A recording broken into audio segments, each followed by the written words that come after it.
오늘 제가 여러분들하고 이제 얘기를 나눌 주제는 뇌공학자가 그리는 뇌의 미래라는 주제로 얘기를 할 거고요. 저는 아까 소개받은 것처럼 이제 뇌공학이라는 분야를 연구를 하고 있습니다. 여러분들 뇌과학이라는 말은 많이 들어봤을 텐데 뇌공학이라는 말은 좀 낯설죠, 그렇죠? 뇌공학이라고 하는 건 뭐냐면 우리가 보통 이제 뭐 전기공학, 전자공학, 그다음에 뭐 컴퓨터공학이라고 하면 뭔가를 만든다라는 의미가 들어가 있잖아요, 그렇죠? 근데 뇌라고 하는 거는 우리 머릿속에 이미 있는 건데 이 뇌를 어떻게 만들지? 네, 실제로 뇌를 만드는 연구를 합니다. 그래서 우리가 그러니까 생물학적으로 가지고 있는 뇌뿐만이 아니고요, 인공적으로 어떤 뇌하고 비슷한 그런 기능을 하는 어떤 뭐 인공지능이 될 수도 있고, 아니면은 우리가 어떤 생물학적인 뇌를 대체하는 전자두뇌가 될 수도 있고요.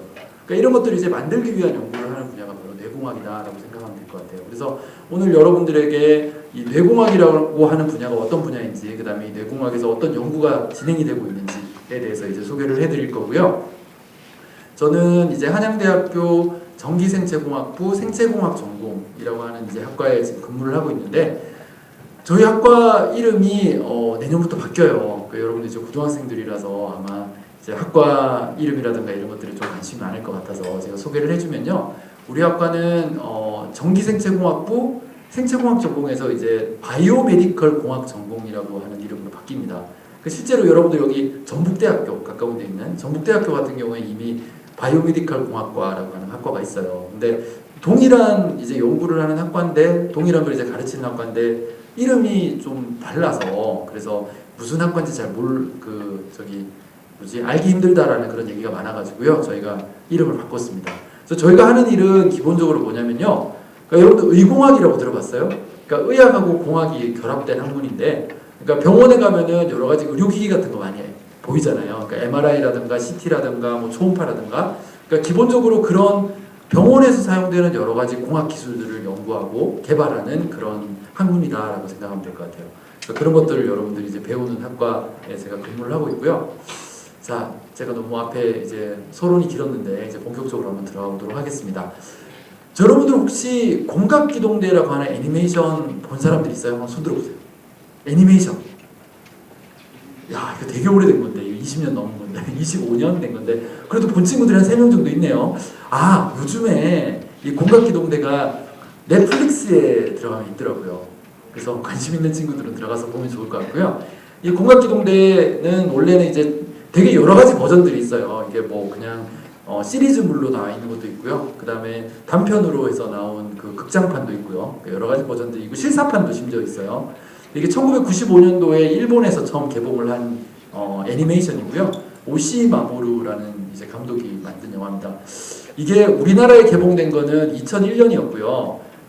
제가 1995년에 대학에 입학을 했거든요. 제가 95학번인데, 그러니까 제가 이거를 언제쯤 봤냐면 1997년 정도쯤에 봤던 것 같아요. 근데 우리나라에 개봉되기 전에 어떻게 봤냐면, 당시에는 이제 해적판들이 이제 많이 돌아다녔어요. 그러니까 인터넷상에서 이렇게 웹에서 다운로드 받아서, 그래서 이제 많이들 돌려서 봤는데, 그래서 좀 어설프게 번역이 된 뭐 그런 이제 자막이 깔려 있는 그런 해적판으로 봤는데 너무 충격을 받았어요. 사실 저는 처음 저 영화를 봤을 때. 그래서 사실 애니메이션 매니아들 사이에서 막 이렇게 입소문을 타고 막 이렇게 사람들이 많이들 본 영화인데, 이게 좀 이따가 제가 잠시 장면을 보여줄 건데요. 이게 보면 알겠지만 여러분들 매트릭스 영화는 거의 다 봤잖아요, 그죠? 근데 영화 매트릭스하고 상당히 비슷한 그런 설정이 많이 등장을 합니다. 그래서 여러분들 아까 보면 이제 매트릭스하고 되게 비슷한 장면 나오잖아요, 그죠? 그러니까 목 뒤에다가 어떤 커넥터 같은 거를 꽂아가지고, 그래서 아까 내비게이션 같은 장면이 등장을 했는데, 저 내비게이션이 우리가 일반적으로 이제 사용하는 내비게이션처럼 우리의 어떤 눈이나 귀를 통해서 정보를 전달하는 게 아니고요, 뇌에다가 직접 정보를 주입을 해요. 그래서 어떤 인간의 생물학적인 뇌와 그 다음에 어떤 기계적인 뇌가 결합이 되는 그런 상황을 이제 보여주고 있고요. 그래서 이 이제 영화에 등장하는 용어들 중에서 어떤 용어가 있냐면은 의체라고 하는 용어와 전뇌라고 하는 용어가 있는데요. 의체는 일본식 표현인데 영어로 얘기하면 artificial body, 그러니까 우리말로는 인공신체 정도로 번역을 할 수가 있을 것 같고요. 전뇌라고 하는 거는 electronic brain, 우리말로는 전자두뇌 정도로 이제 번역을 할 수가 있습니다. 그래서 여기서 중요한 게 이제 전자두뇌라는 개념인데요. 사실 뭐 인공신체는 이미 뭐 일반화가 돼 있잖아요. 그죠? 많이 뭐 의수라든가 의족 같은 게 많이 나와 있는데, 요 전뇌라고 하는 거는 뭐냐면 생물학적인 뇌의 일부를 전자두뇌로 대체를 하는 걸 의미를 해요. 그렇죠? 그러니까 이런 식으로 어떤 생명체 내에 기계적인 요소가 들어가 있는 어떤 합성 생명체를 뭐라고 부르냐면 우리가 사이보그라고 부릅니다. 사이보그라는 말 많이 들어봤죠. 근데 이 사이보그라고 하는 말은요, 사실 사람에게만 적용이 되는 게 아니라 쥐나 뭐 고양이나 돼지에다가 어떤 기계적인 요소를 집어넣는다고 하더라도 사이보그라고 부를 수가 있어요. 그렇죠? 근데 우리가 사이보그를 어떻게 정의를 하느냐에 따라서 사이보그의 범위가 상당히 많이 달라지는데요. 어떤 사람들은 여러분들 이빨 빠지면 그 자리에다가 임플란트를 집어넣잖아요. 그죠? 근데 임플란트도 어떻게 보면은 원래 이제 우리가 타고난 이빨을 대체하는 어떤 기계적인 걸 집어넣는 거잖아요. 그래서 임플란트 한 사람도 사이보그라고 부르는 사람들이 있어요. 그렇게 하면 우리나라 국민의 한 15% 정도가 사이보그가 되기 때문에 사이보그 너무 많잖아요. 그죠? 그래서 사이보그를 일반적으로 어떻게 정의를 하냐면 능동적으로 동작하는 어떤 기계 장치를 몸에 집어넣으면 사이보그라고 부릅니다. 근데 그럼에도 불구하고 우리 주위에 사이보그가 점점 증가를 하고 있습니다. 하지만 아직까지도 우리 머릿속에다가 전자두뇌를 집어넣는 것은 기술적으로 불가능하죠. 근데 이런 이제 불가능을 현실에서 구현하려고 하는 사람들이 한둘씩 나오기 시작을 하고 있어요. 그 가장 대표적인 사람이 누구냐면 바로 이 사람입니다. 여러분 오른쪽 위에 있는 저 사람이 누군지 아시겠어요? 일론 머스크요. 네, 잘 알죠. 그러니까 사실은 제가 한 3년 전까지만 하더라도 강연 다니면서 저 사람이 누군지 물어보면요, 모르는 사람들이 훨씬 더 많았어요. 그러니까 아는 사람들이 한 20% 그 정도밖에 안 됐는데 이제는 모르는 사람이 거의 없는 정도가 됐죠. 저 일론 머스크 얼마 전까지 이제 세계 최고의 부자였다가 지금 뭐 2등, 3등으로 내려오긴 했는데, 그죠? 테슬라 모터스의 CEO이면서 그다음에 솔라시티라고 하는 어떤 스타트업을 경영하고 있기도 하고요. 그다음에 스페이스X라고 해서 민간 우주 개발 업체 CEO이기도 하고, 뭐 되게 많아요 회사가. 보링 컴퍼니라고 해서 LA 그 지하에 땅굴을 파고 있는, 그 땅굴을 파가지고 그쪽을 이제 도로를 뚫겠다라고 하는 그런 계획을 지금 실행을 하고 있기도 하고요. 하이퍼루프라고 해서 초고속 열차를 만들어서 LA에서 라스베가스까지 원래 차로 운전해서 가면 5시간 걸리는데 20분 만에 주파하도록 지금 뭐 그런 시스템을 개발하겠다라고 하고 있고요. 이런 불가능을 어떤 현실에서 구현하는데 일가견이 있는 사람이죠. 근데 이 사람이 갑자기 인간의 뇌에 도전장을 내밀었습니다. 그래서 일론 머스크가 2016년 여름에 뉴럴링크라고 하는 이름의 회사를 새로 설립을 했고요. 자, 그런데 이 인간뿐만이 아니라 다른 동물들도 다 뇌라는 걸 가지고 있잖아요. 근데 왜 인간의 뇌가 다른 동물들보다 더 뛰어나다라고 얘기를 하느냐? 인간의 뇌가 다른 동물의 뇌와 비교를 해서 어떤 점이 다를까? 이런 것도 여러분들이 많이 생각을 안 해봤을 것 같은데, 일단 우리 인간만이 가지고 있는 어떤 능력이라고 한다면, 뭐 사실 여러분들 뭐 도구를 사용하는 거, 도구는 사실은 생각해보면 침팬지라든가 영장류들도 사용을 해요. 그쵸? 그러면 인간만이 할 수 있는 능력이 뭐가 있을까? 언어. 그쵸? 말을 한다는 거. 그쵸? 자, 그런데 여러분들 과연 인간만이 언어를 사용하는 동물일까요? 사실은 그렇지 않습니다. 그러니까 우리가 아프리카에 살고 있는 원숭이 중에서 이 몸집이 되게 작은 버빗 원숭이라고 하는 원숭이가 있는데요. 이 원숭이는 몸집이 워낙 작기 때문에 여러 천적들의 위협을 받습니다.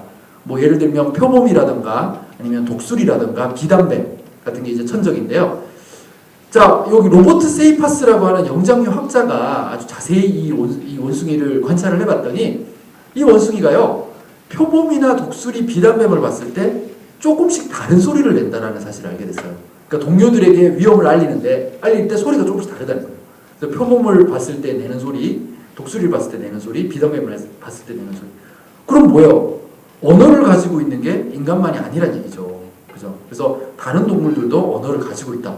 그러면 인간의 뇌가 다른 동물하고 다른 게 뭐가 있을까? 인간은요, 다른 동물들에 비해서 신경세포보다 이 비신경세포가 더 많아요. 다른 동물들은 신경세포가 비신경세포보다 훨씬 더 많아요. 그래서 나중에 알고 보니까 이 비신경세포들이 학습이라던가 아니면 실제로 어떤 시냅스를 빠르게 이렇게 변화시켜주는 그런 게 상당히 이제 어떤 뇌를 좀 더 말랑말랑하게 만들어주는 그런데 이제 아주 중요한 역할을 한다는 게 최근에 이제 많이 밝혀졌거든요. 그래서 이런 비신경세포가 많이 있는 게 인간이 다른 동물들보다 더 뛰어난 그런 지능을 가지게 하는 게 아닌가라고 지금 사람들이 믿고 있습니다. 실제로 인간 뇌에 이런 신경회로망을 모방을 해가지고 반도체 칩 같은 게 만들어지고 있거든요. 실제로. 그래서 이런 게 만들어진다고 하면 자연스럽게 인간 뇌의 어떤 신경회로망하고 반도체 회로망이 연결이 될 수 있지 않을까. 그렇죠? 뿐만이 아니라 인간 뇌를 모방하는 컴퓨터를 만들기 위한 연구도 진행이 되고 있고요. 그래서 언제쯤 가능할까라고 사람들이 저한테 많이 물어보는데 저는 과거에는 사실은 저도 잘 모르겠어요 라고 대답을 했는데 요즘에는 한 80년쯤 걸리지 않을까라고 대답을 합니다. 왜 80년이냐?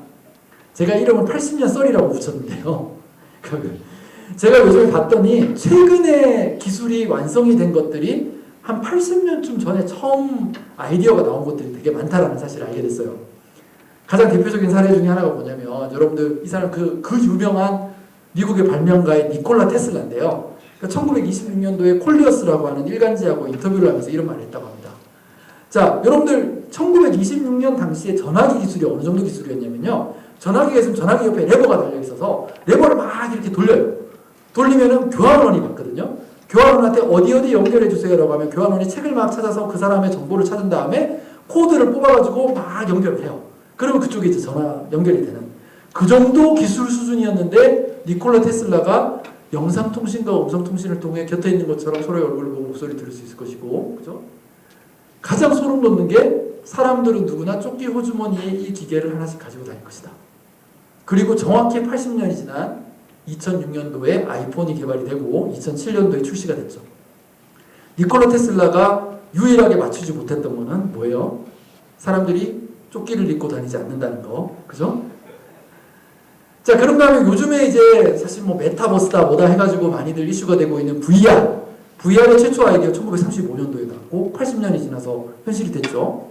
자, 이건 독일의 의사인 프리츠 칸이라는 사람이 그린 미래의 의사라고 하는 이름의 상상도인데 까만 옷 입은 이 사람이 의사예요. 몇천 마일 떨어진 배 안에 있는 환자의 현재 상태와 바이탈 신호와 의료 영상을 보면서 원격 진료를 하고 있습니다. 이 원격 진료가 80년 만에 현실이 됐죠. AI는 어떨까? AI의 최초 개념은 1956년도에 나왔고요. 자, 그럼 80년서를 대입을 하면 2036년이 되거든요. 실제로 구글에서 2036년이면 AI가 완벽하게 인간을 대체할 수 있을 것이다 라고 얘기를 했고, 타임지는 2045년을 얘기했는데 2045년 뭐냐면 AI 컴퓨터 한 대가 전 인류의 지성을 모두 합친 걸 뛰어넘는 게 2045년이에요. 자, 그러면 뇌와 컴퓨터를 연결하는 브레인 컴퓨터 인터페이스, 브레인 머신 인터페이스가 어떻게 될 것이냐? 최초 아이디어가 1973년도에 나왔으니까 80년서를 대입을 하면 2053년이면 완성된다는 얘기죠. 그럼 제가 목 아프게 앞에서 이렇게 얘기할 필요 없이 제가 이런 이제 스위치를 가지고 다니다가 버튼을 딱 누르면 제 머릿속에 있는 뉴럴링크에 있는 정보가 나와서 여러분들 머릿속으로 착 들어가는 거죠. 그러니까 그게 뭐 불가능하진 않아요. 그죠? 사실은 왜냐면 이게 우리가 5년 전까지만 하더라도 일론 머스크가 만든 그 뉴럴링크라는 게 실제로 가능할 거라고 아무도 생각 안 했거든요.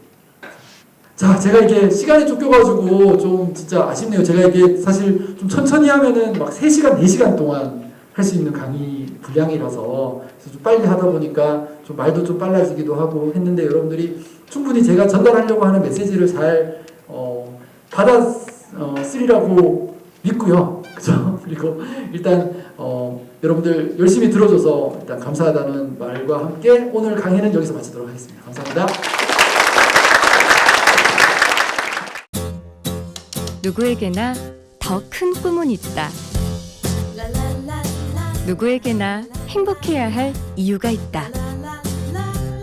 누구에게나 따뜻한 희망이 있고 누구에게나 오늘보다 더 큰 내일이 있다. 그래서 전북은행이 합니다. 누구에게나 따뜻한 금융. 전북은행.